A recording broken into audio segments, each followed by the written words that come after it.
ഇവിടുത്തെ new year പാർട്ടിയൊക്കെ ഇങ്ങനെയൊക്കെയാണ് കേട്ടോ. ഞങ്ങൾ താമസിക്കുന്നത് മധ്യപ്രദേശിലെ ആക്ച്വലി ഇവിടെ ട്രൈബൽ ഏരിയ ആണ്. പിന്നെ അതുപോലെ കൽക്കരി കമ്പനി ഒക്കെയുള്ള സ്ഥലങ്ങളാണ്. കുറേയധികം കൽക്കരി കമ്പനികൾ. ഇതൊക്കെ പിക്നിക് സ്പോട്ടുകളാണ്. ഈ ന്യൂ ഇയറിൻ്റെ സമയമാകുമ്പം ജനുവരി ആദ്യത്തെ ആഴ്ച ഇതുപോലെ ആൾക്കാർ ഈ സ്ഥലങ്ങളിലൊക്കെ വന്നിട്ട് ഇതുപോലുള്ള സ്ഥലങ്ങൾ എന്ന് പറഞ്ഞാൽ ഇതുപോലുള്ള ഈ തേക്ക് കാടുകളാണ്. ഇവിടെ വന്നിട്ട് ഇവർ തന്നെ ആഹാരം ഉണ്ടാക്കി കഴിക്കുക, ഇങ്ങനെ ഒന്ന് കറങ്ങുക എന്നൊക്കെയുള്ളൂ. ഡാം കാണാം ഇവിടെ ദൂരെയായിട്ട്. ഞങ്ങൾ താമസിക്കുന്ന ഏരിയയിൽ വലിയ പിക്നിക് സ്പോട്ടുകൾ അങ്ങനെയൊന്നുമില്ല, വാട്ടർ പാർക്കുകളോ അങ്ങനെ കറങ്ങാൻ പറ്റിയായിട്ടൊന്നുമില്ല. പിന്നെ ഇവിടുത്തെ ആൾക്കാരൊക്കെ ഇങ്ങനെ ഇതുപോലുള്ള സ്ഥലങ്ങളിലൊക്കെ വർഷത്തിൻ്റെ ആദ്യ ദിവസങ്ങളിൽ ഇങ്ങനെയൊക്കെ ആഘോഷിക്കുമെന്ന് മാത്രമേ ഉള്ളൂ. അങ്ങനെ ഞങ്ങളും ഇന്ന് കുറേ പേരുമായിട്ട് 10-25 പേരുണ്ട്. ഞങ്ങളൊന്ന് ഫുഡ് ഉണ്ടാക്കാനായിട്ട് ഇറങ്ങിയതാണ്. അങ്ങനെ ഞങ്ങൾ ഫുഡ് ഉണ്ടാക്കുന്ന സ്ഥലം കണ്ടുപിടിച്ചു. ആദ്യം കാണിച്ച ബ്രിഡ്ജിൻ്റെ താഴെയായിട്ട് ഇവിടെ ആദ്യമേ കുറേ ആൾക്കാർ വന്ന് ഫുഡൊക്കെ ഉണ്ടാക്കിയിട്ടുണ്ട്. അടുപ്പൊക്കെ കാണാം നമുക്ക്. നല്ല സ്ഥലങ്ങളാണ്. പിന്നെ വെള്ളം എടുത്തുകൊണ്ട് പാത്രമൊക്കെ കഴുകാനായിട്ട് അങ്ങനെ ഞങ്ങളും വന്നു. ആദ്യം ഇവിടുത്തുകാർ നമ്മൾ ഈ അടുപ്പ് കൂട്ടിയല്ലേ പാത്രം വെക്കുന്ന നേരം അത് പെട്ടെന്ന് കരിയാവാതിരിക്കാൻ വേണ്ടി ഇവിടുത്തുകാർ ചെയ്യുന്നൊരു പരിപാടിയാണ്. മണ്ണും ചാരവും കൂടെ ചേർത്ത് ചരുവത്തിനകത്തങ്ങ് തേച്ച് വെക്കും. എന്നിട്ട് അടുപ്പിൽ വെച്ചാണ് വേവിക്കുന്നത്. അതാകുമ്പോൾ കഴുകുമ്പോൾ പെട്ടെന്ന് തന്നെ അതിൻ്റെ കരി പോയി കിട്ടുമെന്നാണ് അവർ പറയുന്നത്. പിന്നെ വന്ന ഉടനെ തന്നെ ചായയൊക്കെ ഉണ്ടാക്കി കുടിച്ചു. അങ്ങനെ ഒരു ചായയൊക്കെ എനിക്ക് കിട്ടി.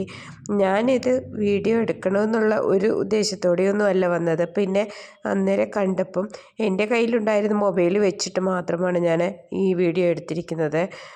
അതുകൊണ്ട് വലുതായിട്ടൊന്നും നല്ല ഭംഗിയായിട്ടൊന്നും കിട്ടിയില്ല. അന്നേരം വിചാരിച്ചു ഇന്ന് കാണിക്കാൻ, കണ്ടിട്ടില്ലാത്തവർക്ക് വേണ്ടിയുടെ ഇവിടുത്തെ സ്ഥലങ്ങളും ഇങ്ങനെയുള്ള ആചാരങ്ങളും ഒക്കെ ഒന്ന് കാണിക്കാവുന്നതിന് വേണ്ടി മാത്രം ഞാൻ വീഡിയോ എടുത്തതാണ്. പിന്നെ അങ്ങനെ ഞങ്ങൾ ചോറും മട്ടൻ കറി, ഇവിടെ നമുക്ക് പറഞ്ഞ പോലെ കാളയോ പോത്തോ അങ്ങനെയൊന്നും കിട്ടത്തില്ലല്ലോ, പിന്നെ ആട് മാത്രമേ കിട്ടത്തുള്ളൂ. അതുകൊണ്ട് ആടിൻ്റെ കറിയും പിന്നെ ആട് കഴിക്കാത്തവർക്ക് കോഴിക്കറിയും ചോറും പിന്നെ ഇവരുടെ റൊട്ടിയും പിന്നെ പരിപ്പ് കറി അങ്ങനെയൊക്കെയുള്ള കാര്യങ്ങളായിരുന്നു തയ്യാറാക്കിക്കൊണ്ടിരിക്കുന്നത്. പിന്നെ രാവിലെ കുറച്ച് കാപ്പിയൊക്കെ കഴിക്കാതെ വന്നവർക്കൊക്കെ വേണ്ടി ഉണ്ടായിരുന്നു. പക്ഷെ അതൊന്നും പിടിക്കാനുള്ള എനിക്ക് അവസരം കിട്ടിയില്ല. കാരണം ഒരു മൊബൈൽ ഞാൻ ഇവിടെ 3-4 അടുപ്പ് കൂട്ടി അതിനുശേഷമാണ് ഇവർ ഫുഡൊക്കെ തയ്യാറാക്കാൻ തുടങ്ങി. അന്നേരം എല്ലായിടത്തും ഓടി നടന്ന് വീഡിയോ പിടിക്കാനുള്ള സൗകര്യമില്ലായിരുന്നു. അതുകൊണ്ട് കിട്ടിയതൊക്കെ ഞാൻ ഇതിനകത്ത് ആക്കിയിട്ടുണ്ട്. ഇതുവരെ മട്ടൻ കറി വെക്കാനുള്ള സാധനങ്ങളൊക്കെ ചേർത്ത് ഒരു മട്ടൻ കറി വെക്കുക. പിന്നെ നമുക്കും കൂടി ഹെൽപ്പ് ചെയ്യണമല്ലോ. അന്നേരം ഉള്ള സമയത്തൊക്കെ കിട്ടിയ വീഡിയോ ഒക്കെ പിടിച്ചിട്ടുണ്ട്. നിങ്ങൾക്ക് ഇഷ്ടപ്പെടുമോയെന്നറിയില്ല, എന്താണെന്നെങ്കിലും കണ്ടു നോക്കുക. പിന്നെ ഇവിടുത്തെ ആൾക്കാർ മൊത്തം ഈ കൽക്കരി കമ്പനികളിൽ ജോലി ചെയ്ത് നല്ല നല്ല ആൾക്കാരാണ്, നല്ല കാശുള്ളവരാണ്. ട്രൈബൽ ഏരിയ എന്ന് പറഞ്ഞാലും കുഴപ്പമില്ല, നല്ല കാശും നല്ല വീടുകളും നല്ല വൃത്തിയൊക്കെയുള്ള നല്ല സൂപ്പറായിട്ടുള്ള ആൾക്കാരാണ്. ഇവർ മക്കയുടെ റൊട്ടിയാണ് തയ്യാറാക്കുന്നത്, ചോളത്തിൻ്റെ. ഇവർക്ക് മെയിനായിട്ടുള്ള ഒന്നാണ് ചോളത്തിൻ്റെ റൊട്ടി. പിന്നെ അതോടെ ഗോതമ്പിൻ്റെ റൊട്ടി, ചപ്പാത്തിക്ക് റൊട്ടി എന്ന് പറയും. ഇവർ പിന്നെ എണ്ണയൊന്നും ഉപയോഗിക്കത്തില്ല. പിന്നെ ചില ഗോതമ്പ് കുഴയ്ക്കുമ്പം ഉപ്പും അവർ ചേർക്കാറില്ല. ഇങ്ങനെയാണ് അവർ ചോളത്തിൻ്റെ റൊട്ടി ഉണ്ടാക്കുന്നത്. അത് ഇനി തീയിലൊക്കെ ചുട്ട് ആണ് എടുക്കുന്നത്. ഞാൻ ആ വീഡിയോ ഒക്കെ കാണിക്കാം. എല്ലാം ഒന്നും എനിക്ക് കിട്ടിയില്ല, കുറച്ചൊക്കെ മാത്രമേ കിട്ടിയുള്ളൂ, നിങ്ങൾ ക്ഷമിക്കുക. പിന്നെ നിങ്ങൾ ആദ്യമായിട്ടാണ് എൻ്റെ ചാനൽ കാണുന്നതെങ്കിൽ സപ്പോർട്ട് ചെയ്യുക, സബ്സ്ക്രൈബ് ചെയ്യുക, നിങ്ങളുടെ അഭിപ്രായമൊക്കെ അറിയിക്കുക. പിന്നെ ഇതുപോലെ ഇവിടുത്തെ വിശേഷങ്ങൾ, എംപിയിലെ വിശേഷങ്ങളൊക്കെ ആയിട്ട് ഞാൻ എൻ്റെ ചാനൽ മുമ്പോട്ട് കൊണ്ടുപോകുന്നതാണ്. തെറ്റൊക്കെ ഉണ്ടായിരിക്കാം ഒത്തിരി, അതൊക്കെ ക്ഷമിക്കുക. നിങ്ങൾ അഭിപ്രായം പറയുക, തെറ്റുകൾ പറയുക, അതൊക്കെ തിരുത്തുവാനൊക്കെ ഇടയാകും. അതുപോലെ തന്നെ എനിക്ക് വീഡിയോ പിടിക്കാൻ യാതൊരു ഐഡിയയുമില്ല. മൊബൈൽ സ്റ്റാൻഡൊന്നും ഇല്ലാതെയാണ് പോയത്. കയ്യിൽ വെച്ച് പിടിക്കുന്നതുകൊണ്ട് പിന്നെ അത്ര വൃത്തിയായിട്ടൊന്നും കിട്ടിയിട്ടില്ല. ഇവരും ചോളത്തിൻ്റെ റൊട്ടി നല്ല ടേസ്റ്റാണെന്ന് പറയുന്നത്. കഴിക്കുന്ന ഒരു രീതിയുണ്ട്. അത് അവർ പറയുന്നത് ചോളത്തിൻ്റെ റൊട്ടി കഴിക്കുമ്പം അത് നമ്മുടെ കറിക്കകത്ത് നമ്മൾ ഇഡലി കഴിക്കും സാമ്പാറിനകത്ത് മുക്കിയല്ലാതെ ഇങ്ങനെ പൊടിച്ചിട്ടിട്ട് കഴിക്കുകയല്ല ചിലർ, അതുപോലെ കഴിക്കണം എന്നൊക്കെയാണ് പറയുന്നത്. ഞാൻ അതിൽ കുഴപ്പമില്ല, അവർ തയ്യാറാക്കുന്നത് ഞാനൊന്ന് വീഡിയോ പിടിക്കുന്നു. ഒരു സൈഡിൽ അവർ ഗോതമ്പിൻ്റെ റൊട്ടിയും ഉണ്ടാക്കുന്നുണ്ട്. ഇതുപോലെ അവർ എണ്ണയൊന്നും ചേർക്കാതാണ് ഈ റൊട്ടിയൊക്കെ അവർ ചുട്ടെടുക്കുന്നത്. ഇനി ഇത് ആദ്യം ഈ ദോശക്കല്ലിൽ അല്ലെങ്കിൽ ഈ തവയിലൊന്ന് തിരിച്ചും മറിച്ച് ഇട്ടിട്ട് പിന്നെ ഇവർ തീക്കനലിൽ വെച്ച് ഇത് ചുട്ടെടുക്കും. അതിലാണ് അതിൻ്റെ ടേസ്റ്റ് വരുന്നത്. തീയിൽ ചുട്ടെടുക്കുമ്പം അതിൻ്റേതായിട്ടുള്ള ടേസ്റ്റ് ഉണ്ട്. പിന്നെ അങ്ങനെ നമ്മൾ അടുത്തത് ചോളത്തിൻ്റെ അടുത്തേക്ക് വന്നു. അത് അവരൊന്ന് തിരിച്ചിട്ട് ഇനി അത് തിരിച്ചിട്ടതിന് ശേഷം ഇനി ഇതവർക്ക് തീയിൽ ചുട്ടെടുക്കണം. അപ്പം നിങ്ങൾക്ക് ആദ്യമായിട്ടൊക്കെ ആയിരിക്കുമല്ലോ ഇങ്ങനെയുള്ള കാര്യങ്ങൾ, എല്ലാവർക്കും ഒന്നും കാണാൻ പറ്റത്തില്ല.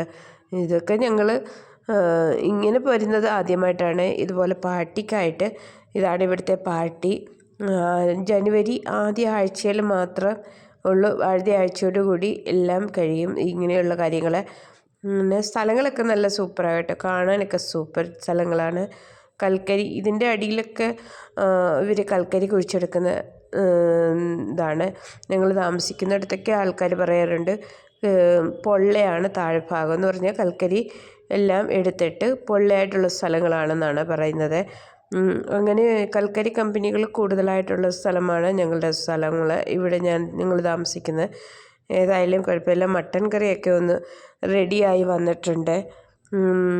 അവർ ഒരു സൈഡിൽ ഇതുപോലെ റൊട്ടിയൊക്കെ ഒന്ന് കനൽ ചുട്ടെടുക്കുന്നുണ്ട്. ചാരമൊക്കെ പിടിക്കുമ്പം നല്ലതാണെന്നാണ് അവർ പറയുന്നത്. കുറേയധികം ഞങ്ങൾ 25 പേരോളം ഉണ്ടായിരുന്നു. അതുകൊണ്ട് കുറേയധികം റൊട്ടി, ഗോതമ്പിൻ്റെ റൊട്ടി പിന്നെ ചോളത്തിൻ്റെ റൊട്ടിയൊക്കെ ഒന്ന് ഉണ്ടാക്കിയെടുത്തു. ചോറും കറിയും ഒക്കെ റെഡിയായി. ഇത് കഴിച്ചാൽ മതി. എല്ലാവരും തയ്യാറായി. കുട്ടികളൊക്കെ അവരുടേതായ ലോകത്തിൽ അവർ കറങ്ങാനൊക്കെ പോയി. അങ്ങനെ നമുക്ക് ചോറ് കഴിക്കാൻ കിട്ടി. പച്ചരി ചോറ് ഇവരുടെ ചോറാണ്. പക്ഷെ നമുക്കത്ര പിടിക്കത്തൊന്നുമില്ല. എങ്കിലും നമ്മൾ അവരുടെ കൂടെ വന്നല്ലെങ്കിൽ അപ്പോൾ കഴിച്ചാലേ പറ്റത്തുള്ളൂ. നമുക്ക് കഴിക്കാതിരിക്കാൻ പറ്റത്തില്ല. ഒരു മക്കയുടെ പകുതി എടുത്തിട്ടുണ്ട്, ചോളത്തിൻ്റെ റൊട്ടി പകുതി എടുത്തു.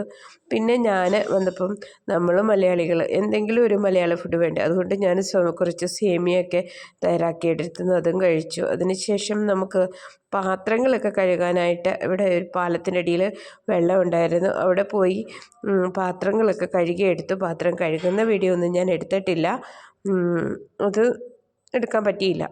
ഇത്രയും മാത്രം എടുത്തിട്ടുള്ളൂ. വെള്ളം മാത്രം ഒന്ന് കാണിക്കാം. ഇവിടെയാണ് ഞങ്ങൾ പാത്രം കഴുകിയത്.